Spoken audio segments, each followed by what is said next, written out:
You fight your destiny. Itu yang akan mengakibatkan saudara semua lumpuh. Dan akibatnya nanti macet mesinnya. Jadi perjalanan punya masalah itu harus dinikmati. Dan salah satu yang membuat saya menjadi tahan banting adalah saya membanting seluruh beban hutang saya menjadi konversi dosa. Itu yang membuat saya mengatakan kepada Allah, ahlan wa sahlan, seluruh akibatnya ahlan wa sahlan, saya terima ya Rabb. Karena itu pula saya enteng menjalani hukuman, saya enteng diusir dari dalam tanda petik ya ke lingkungan saya, menjadi hina di mata keluarga saya terima. Seperti itu pula saudara-saudara harus menerima, pulang dari sini dan sebenarnya 10 menit saya ini udah selesai, nggak usah ada lagi seminar. Karena percuma saudara banyak ilmunya tapi tetap aja nggak ada ikhlasnya, tetap aja ngelawan. Tapi ini Ustadz, selama Anda masih ngomong tapi ini Ustadz, Anda nggak bakalan bisa selesai. Saya ngegadain rumah punya mertua, ya sudah, itu resiko Anda dipecat dari mantu. Terus masalahnya apa? Ya tapi kan nggak ada tapi, selama Anda masih tapi, itu yang membuat Anda menjadi susah. Ngadep sama mertua, lalu bilang sama dia secara gentle, saya sudah berbuat salah dan saya terima segala resikonya. Kamu ngomong sembarangan, terima resiko, saya yang terima resiko, hilang rumah segala macam. Itu mau ngapain? Mau nonjok mertua? Kan pasti saudara diam dong. Ya terima, terus mau suruh cerai, ya cerai aja, susah amat. Lah memang gitu. Anda ngadep keluarga, Anda lalu diusir dari keluarga, ya nggak apa-apa, bismillah aja keluar. Jadiin aja itu adalah puncak segala ampunan dari Allah SWT. 6 bulan, 1 tahun, 2 tahun, ngumpul lagi.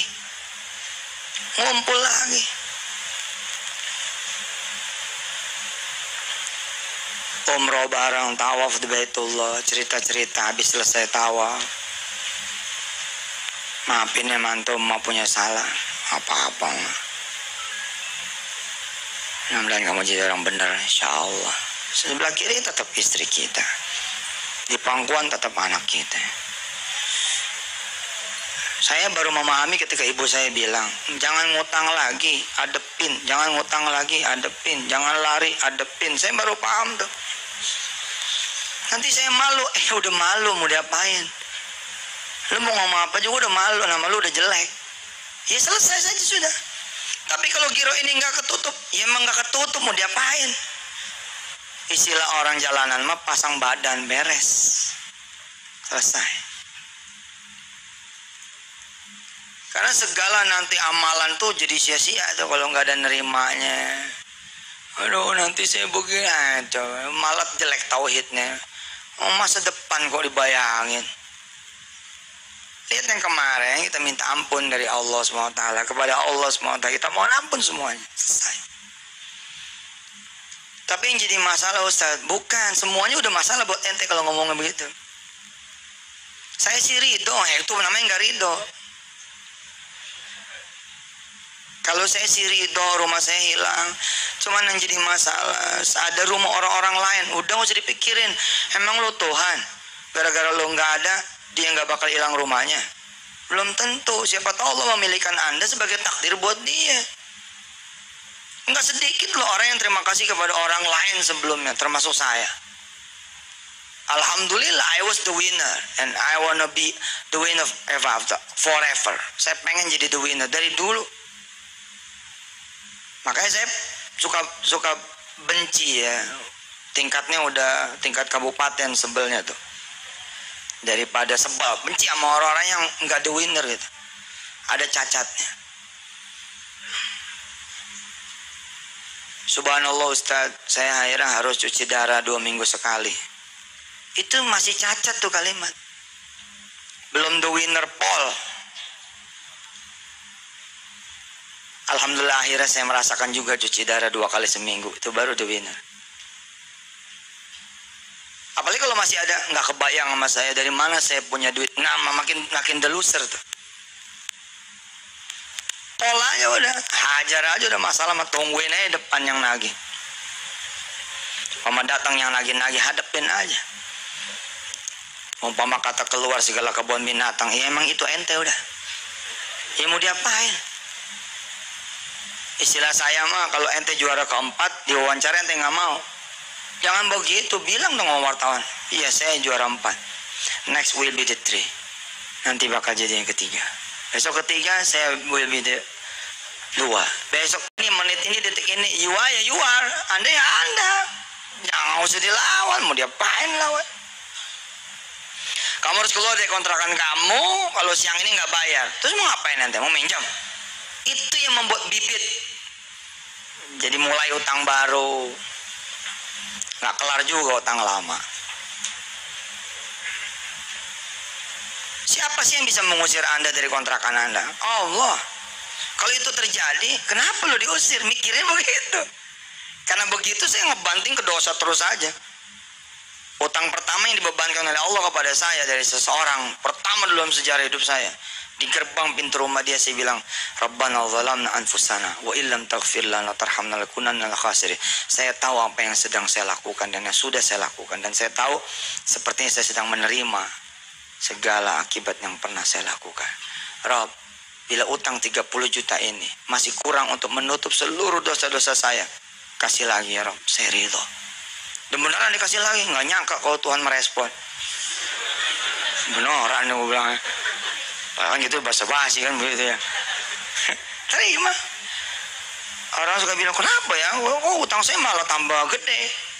Ya itulah tanda-tanda Allah akan mengabulkan. Anda kan minta dikabulin. Dipercepatlah masa pengembalian, dipercepatlah masa pembayaran, tahanin. Habis itu selesai. Habis itu selesai. Tapi ya udahlah, oh, masih ada tapi itu. Udah, jalanin aja udah. Jalanin aja.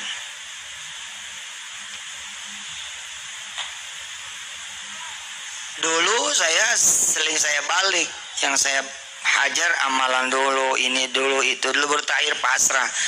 Ternyata setelah saya mengalami sendiri, pasrah itu nomor 1. Pasrah itu nomor 1. Begitu diusir dari kontrakan, ya sudah. Begitu sampai siang orangnya datang. Sebelum orang yang ngomong kita pamit dulu. Ma Bu Haji, saya tetap nggak bisa bayar sepertinya, jadi saya mohon pamit. Oh jadi lu udah sadar nih? Ya gimana? Terus utang lu gimana? 4 bulan lu nggak bayar gimana? Soalnya saya akan kembali lagi. Enggak, jangan pergi dulu sampai utang lu lunas. Lu masuk lagi. Ya masuk lagi. Beres sudah. Iya. Habis itu baru deh tuh randonnya, berarti ada niat baik, jangan niat ngemplak. Ada kemudian taubat, ada ini, ada itu. Tapi titik pertama itu pasrah, itu tuh number 1. Pasrah, ikhlas, terima, ridho, apa yang terjadi. Apalagi ada sebagian yang lari, saya nggak berani pulang, makin jauh itu. Makin jauh. Makin jauh. 7 tahun lari, begitu kemudian pulang di tahun ke-8, hidup lagi masalahnya. Coba kalau dia jalanin aja hukumannya, selesai juga. Seberapa sih lamanya kalau utang mah? Paling top dulu 2 tahun. Pulang nambah lagi 2 kilo, 3 kilo. Jadi dalam lu kayak negeri kan, makan terus, mikirin. Dulu nyapin orang, sekarang di dalam. Tapi usaha saya nggak sanggup. Itu dia. Bilang dong, saya sanggup nih ngatasin semuanya. Udah cebur aja udah. Giro 10 berantakan, udah mau wayanya berantakan, mau diapain? Ente mau berjuang. Itu yang membuat jadi ketemu rentenir baru. Utang 100 juta tadinya jadi 1 miliar. Nah, bismillah aja, biar aja dia yang pada mikir. Wah, ya biarin aja, di mana udah. Mau diapain? Terus digebukin lagi. Kan saya udah bilang, terima ya risikonya. Malah kalau digebukin nanti punya duit. Iya dong, begitu digebukin langsung visum, laporin. Tuntut dia 2 miliar, mayan.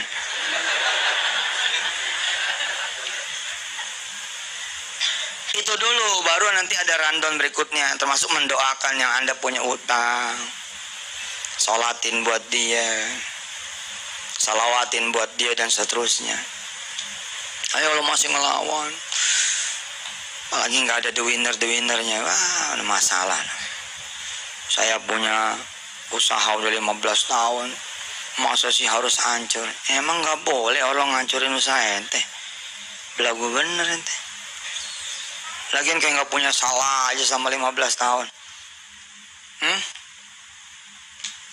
Mau 15 tahun juga sholat pada nggak bener, sholat malam pada nggak ada, berani-beraninya komplain sama Allah.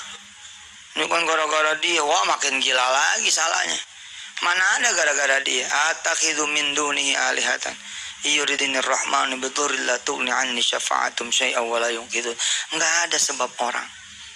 Saya kalau nggak ada dia nih, mana ada gara-gara dia, mana ada. Tapi dia emang bandel loh. Makanya saya paling malas nerima konseling orang-orang punya utang. Ini benar, jawaban buat dia adalah pulang, lu hadepin. Pulang. Saya usir nih.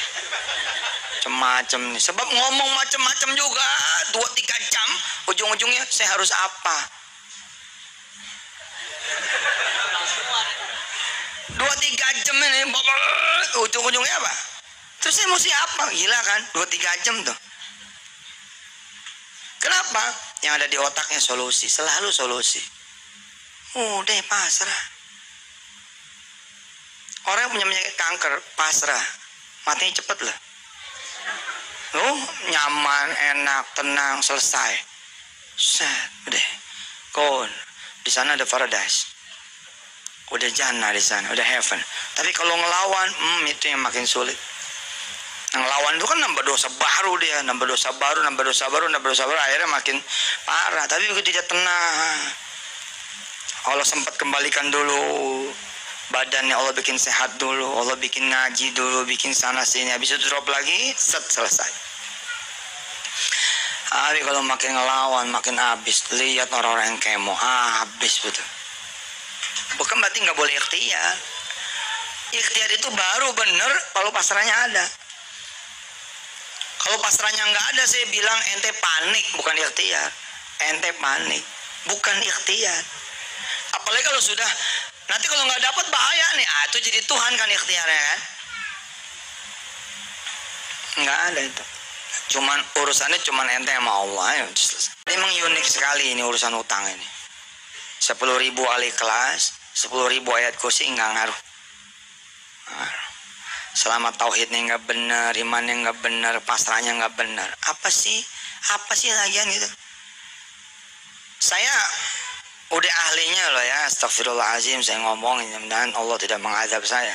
Artinya saya ngomong begini, nggak bisa saudara bilang, Ustadz nggak ngalamin sih. Saya pola ngalamin, digebukinnya iya, direndamnya iya, dihajar orang tengah jalan ya iya, dikepung orang sekampung ya iya. Sehingga saya bisa ngomong seperti ini. Dan itu jadi kenangan manis buat ente. Subhanallah, yang ngegebukin juga berangkat umroh bareng-bareng.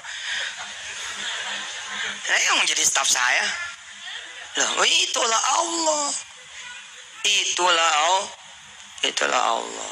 Kalau ente nggak percaya Allah itu luar biasa, rugi ente. Lagian berapa tahun sih hidup ente? Baru susah aja tahun ini. Enggak udah 7 tahun, ya baru juga 7 tahun. Hitung umur ente berapa? 37 toh? 30 tahun kemana aja? Kalau ente dibikin sama Allah 30 tahun susah, tapi 30 tahun senang, alias umur anda 60 tahun, tapi 30 tahun baru anda boleh komplain tuh. Kalau bangun hilang rumah gitu. Cuma diambil rumahnya. Ya pergi aja keluar ngontrak, susah amat gitu. Rumah disita. Ya terus masalahnya apa buat anda? Tapi itu rumah dari kecil saya lahir. Cengeng. Tahu cengeng? Ya pelemin dia aja. Lari-lari ke pohon, dari satu pohon ke pohon yang lain. Dari satu tiang ke tiangnya. Lu nyanyi ente, mau apain? Ya salaman aja nasib. Ya sudah, hari ini hilang. Insyaallah, someday I will take again. Saya bakal ambil kembali. Selesai. Terus gimana? Ngontrak aja, itu dia masalahnya Ustaz. Ngontrak nggak punya duit, lu di masjid. Tapi ntar diusir, kan diusirnya masih entar, masih ada semalam enggak? Ya tinggal aja di semalam dulu. Pokoknya ikutin aja gitu, ikutin aja saat ikutin aja. Terus sampai flow-nya tuh, nah naik lagi saat. Ente datang lagi ke kampungnya ente diusir saat. Hah? Pokoknya kalau ente udah siap kehilangan apapun, lalu masuk saja Allah, selesai sudah urusan ente. Ente siap hilang keluarga, ente siap hilang rumah, ente siap hilang usaha, ente siap hilang anak, ente siap hilang semuanya. Kecuali ente minta sama Allah, jangan sampai Allah hilang dari saya, jangan sampai iman hilang dari saya. Semua akan diserahkan kembali sama anda. Paling telat nanti kalau anak nikah pasti nyari ente mau kemana sih? Walinya ente kok mau mana coba? Udah begitu aja udah saya mah. Dan gak mungkin ada orang pasrah lalu dibiarkan sama Allah menerima hukuman sedalam-dalamnya. Gak mungkin. Saya omongannya udah gak usah nyari utangan baru, gak usah berusaha juga untuk keluar dari kesulitan dan sehingga ente jadi ada biasa aja lah. Kalau masih ada beras gitu ya, bikin aja nasi, masih ada kecap, goreng nasi goreng. Nikmatin aja dulu sebelum detik-detik datang itu kolektor-kolektor gitu. Nikmatin malam terakhir rumah anda, kira-kira begitu. Nikmatin malam terakhir rumah tangga anda, itu aja. Lihat omongan saya, besok pagi belum tentu. Tapi makin ente ngelawan, Allah makin menunjukkan kekuasaannya. Allah makin mengambil yang tadi. Itu cerita yang tadi itu bukan omong kosong. Oh jadi lu udah tahu lu punya masalahnya apa? Tahu. Terus gimana utang lu 4 bulan lu gak bayar? Terus gua mau nyari kemana? Iya ntar saya kemari lagi. Enak aja ntar gua susah nyari lu lagi. Ya udah lu masuk dulu lah. Lu pikirin tuh gimana cara lu bayar utang kontrakan lah. Assalamualaikum, waalaikumsalam. Suruh balik lah. Padahal kemarin apa? Kalau lu gak bayar besok gua keluarin lu. Tapi enggak juga tuh akhirnya. Ikhtiarnya mana Ustaz ikhtiarnya? Bentar dipasrah aja dulu. Siapa juga sih yang bisa nyerahin seseorang kecuali Allah? Siapa juga yang bisa membuat seorang anak benci kepada ayahnya kecuali Allah? Kalau Allah sanggup membuat seorang anak benci sama ayahnya karena ayahnya membuat ibunya menjadi tersiksa, kenapa Allah kemudian tidak mengembalikan lagi rasa kasih sayang kepada anak sehingga dia mencintai lagi ayahnya? Pasti bisa. Ini cermin. Dihancurin kita nih, hancur. Oke, Allah sanggup tuh naikin lagi tuh. Jadi cermin utuh. Dan ini Pak, masih biasa buat Allah. Yang luar biasa, dihancurin di cermin ini, bang, hancur. Habis itu serpiannya ke bawah, dang bawah, oke? Terus ada yang nyapu. Serat. Yang satu Bantar Gebang, yang satu Tanjung Priok, serpian yang satu lagi di Ancol, serpian yang satu lagi di Bogor, serpian satu lagi, semua Allah sanggup menyatukan kembali. Allah. Jalanin aja nih yang benar. Terus kisah bintang itu di dalam buku saya tuh, yang apa tuh? Berpikir besar itu. Jadi ketika dia sudah sadar itu di posisi 30. 100, 90, 80, 70, 60, 50, 40, 30 di sini nih. Dia sadar. Ente kan maunya habis 30 sadar, ngegeber tahajud, ngegeber duha, ngegeber sedekah. Ente kan maunya 31, 32, 33, 34, 35, 40. Maunya gitu kan? 40, 41, 42, 43, 44, 50, dang, 70, 100. Tapi itu bukan ente yang ngatur, bos. Ternyata setelah si bintang ini ngegeber segala-galanya malah 29. 28, 27, 26, dan 20, dan 10, tet 0. Masuk penjara. Wassalam semuanya tuh. Nggak ada lagi mertua, nggak ada lagi istri, nggak ada lagi kerjaan, nggak ada lagi teman, nggak ada lagi semuanya. Tapi dia bilang, oh saya salah. Saya itu sadar bukan di 30, di sini nih, di 0 ini. Dia bangun lagi, 0, 1, 0,2, 0,3, terus naik keluar. Begitu keluar, sampai luar dijemput sama ibinianya, sama suami, sama anaknya, sama mertuanya. Dia bingung, kok masih jemput? Ya, abang masih jadi laki saya. Mertuanya nanya, belum jatuh omongan kan dulu? Belum.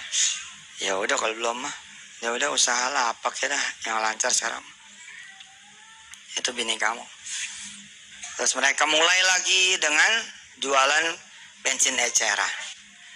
Bensin eceran mulai pom bensin 1, mulai pom bensin 3, mulai satu bis diberangkatkan umroh dan saya ada di dalamnya. Allah tuh. Insya Allah. Asal berani ngadepin masa depan, ya. Apa yang mau disita udah dari sekarang bagi aja. Telepon aja bang. Jangan sebulan lagi, kelamaan, sitanya besok aja. Tapi kita belum ada jadwal, itu dia cepetin. Tapi enggak lah, usah lah. Ntar kita rapat dulu, komite dulu. Enggak, sekarang aja. Sih biar cepat selesai lah. Kan biasanya orang begini, ini rumah kan saya bangun, masih cuma gini. Oh, itu makin gede, naik lagi, akhirnya kalau dulu selesai disita, sekarang nggak selesai lagi dengan disita. Mumpung masih kecil itu loh, mumpung masih boroknya tuh belum banyak gitu, mau pencet bang selesai. Bilang sama istri, mama nggak sanggup. Iya sih, nggak sanggup. Ya nggak sanggup ya Bismillah. Mama maunya apa? Ya masih maunya mama tuh nggak punya masalah lagi. Ya, tapi kan hidupnya emang lagi masalah. Terus gimana? Ya kalau abang Rida ya cerain saya aja. Ya udah gue cerain lo. Oh abang jadi gitu. Ya kalau yang minta. Ya, tapi kan saya nggak beneran. Ya kalau nggak beneran ya ayo. Kita bareng-bareng nih jalan. Enggak itu nggak apa. Iya terserah. Pokoknya gini aja. Emang lo mau dicerai? Gue cerai. Itu aja udah. Ya. Pulang dah dia. Didukung nih sama mertua, sama bapaknya dia. Ya udah cerai aja. Ya jadi cerai. Ya alhamdulillah yang nangis dah tuh. Ya Allah beneran. Masuk Mansurnya. Bener. Udah gitu datang lagi surat undangan. Lihat tanggalnya, tanggal mundur. Tanggal bangsa udah lewat nih idah. Ya Allah, bini kita jadi bini orang. Terus gimana? Ente happy lah. Siapa tahu bini kita di zona sama suami yang baru. Hah? Hidupnya senang. Nggak seperti selama hidup sama ente susah. Lagian masih 2 bulan lagi lo takut amat. Belum tentu terjadi juga. Jadi orang mikirin yang di depan. Ada mie goreng. Makannya lu mie goreng santai. Masih ada duit 2.000 masih ada. Beli kelapa merah. 2.000 mana dapat di sebelah lah. Allah bukain. Lebih cepat perjalanan ente. Sebulan selesai. Dah. Masih ada hak idah ente. Ente datang ke istri ente. Assalamualaikum. Bah, suaranya beda di salamnya. Waalaikumsalam. Cium tangan lagi bini. Saya udah lama nggak sentuhan. Wah sernya ada lagi nih. Oh subhanallah. Sehat deh. Sehat bang. Abang boleh masuk. Ya kan ini rumah abang. Masuk aja. Masuk aja itu udah rujuk teman, udah rujuk. Paham kan? Abang boleh masuk ini nih. Ya boleh lah, ini rumah abang. Ente masuk udah rujuk, nggak ada hak dia tuh. Nggak ada. Jadi gimana nih abang, ngadu apaan nih? Ngadu apaan? Ya itu udah ada surat undangan buat kamu nikah. Itu baru contoh sih. Maksudnya baru contoh gimana? Itu contoh undangannya gitu. Jadi belum beneran nih. Belum tuh juga belum disetujuin. Tapi kenapa lo ngirim ke gua? Ya kesel aja sih sama abang. Oh coba betapa beruntungnya ente udah sabar, ente redo, ente ikhlas. Dan banyak kasus terjadi kok disita ente tetap di situ. Nggak ada masalah kecuali suratnya nggak ada mente. Itu semua apa masalahnya gitu? Tanda tangan gitu. Terus apa yang mesti kami lakukan? Kamu jaga rumah ini. Tapi ini bukan rumah kamu lagi. Jaga ya. Macam-macam kamu. Baik Pak. Ya sudah, ayo permisi. Ya, Assalamualaikum. Waalaikumsalam. Pergi. Saya ngomong sama istri. Gile, sertifikat dibawa, notaris juga diadain. Bilang sama istri. Subhanallah. Iya. Terus kita masih di sini. Besoknya saya beli pohon. Beli pohon, saya tanemin, beli pohon, saya taruh di. Istri saya nanya, masih ditanemin Pak? Masih lah, kalau nanti orang yang baru beli kan biar dia enak ninggalin. Oh gitu.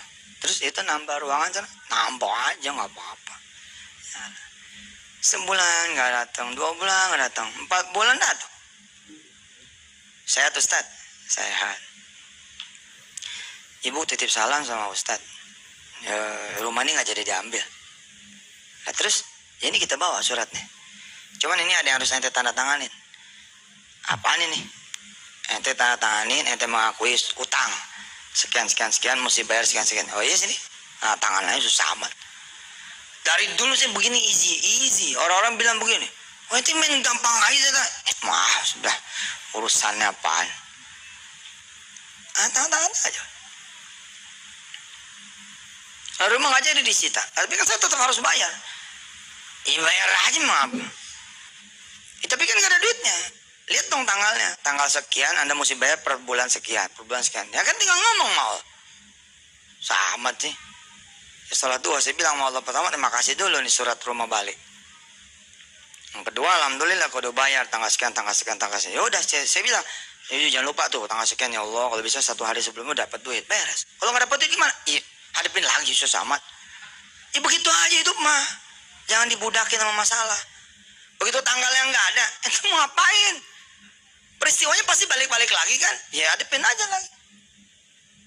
Saya biasanya H-6, H-7 udah datang. Bu, saya maaf nih nggak bisa bayar. Emang dari dulu begitu? Ya, emang sih ada 6 hari lagi. Coba aja dulu jajal. Iya, selalu diusahakan jajal. Dan saya udah nggak pusing kalau itu bukan masalah saya. Saya nggak mau pusing kalau itu bukan kesalahan saya. Nggak mau tahu saya mah. Nggak pengen mikir. Kalau mikirin jadi sakit otak saya. Itu bukan masalah saya. Orang lain yang bikin.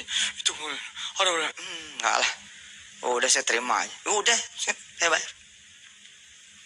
Iya begitu aja hidup mah. Lagi ente mau beruntung nggak hilang kaki. Kalau ente dihadapin sama 2 orang, yang satu stroke, yang satu tumor segede kepala gajah, terus bilang utangmu saya tanggung tapi penyakitku kupindahin ke kamu, ente pasti nggak mau juga. Atau Allah bayarin utang ente tapi Allah cabut semuanya, mata dicabut, telinga dicabut, kaki dicabut, utang yang dilunasin.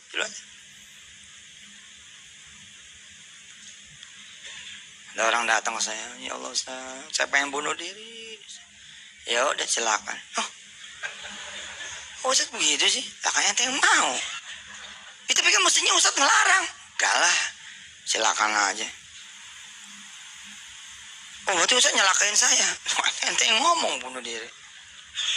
Belum tentu ente bisa, coba aja jalan bunuh diri. Gampang apa bunuh diri? Kisah ente sendiri itu menarik. Coba, percaya sama saya. 2-3 tahun lagi ente akan bisa ngomong seperti saya sama orang lain. Insya Allah. Berapa utang ente? 7 juta mas. Wah 7 juta aja. Gue 7,5.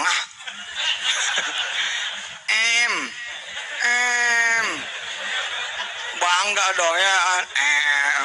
Nggak main level juta mah. Ente 7 juta yang ribet. Allah yang punya gunung, Allah punya. Itu ente yang ngomong begitu nanti tuh. Ada orang lain, jangan saya mau dicerai sama suami saya karena saya. Ya udah, cerai aja nggak apa-apa. Ente akan bisa ngomong gitu. Dia bilang sama suami, minta maaf kalau abang mau ceraiin saya ceraiin. Kalau abang pengen yang lain, saya akan carikan. Udah ngomong sama abang sono. Datang dia. Sebelum ente datang, karena udah pasrah, Allah balikin hati suami. Ya udahlah, gua mah yang penting lu sadar, ya jangan beli tas yang gak keruan lagi. Masa 1 tas 250 juta? Dari mana duitnya? sepatu sebelah sampai 14 juta gitu. Lah iya kan 2 pasang 28. Duitnya ada cuma separuh, beli separuh. Kata suami, yang penting lo sadar. Kalau emang lo sadar, lo berhenti, ayo. Bismillah. Ternyata suaminya bukan mau nyereh, mau ngasih pelajaran aja.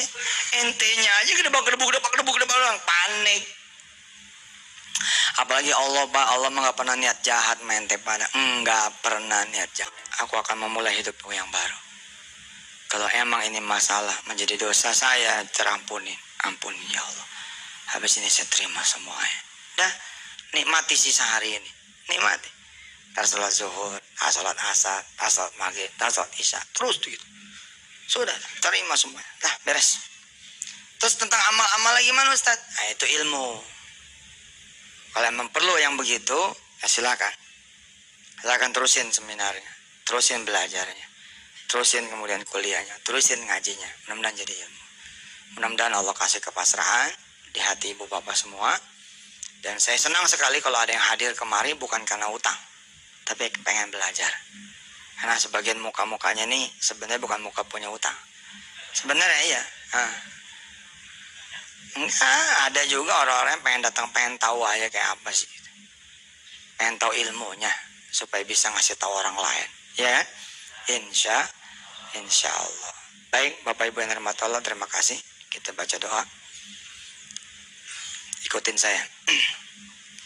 Hasbiyallahu la ilaha illahu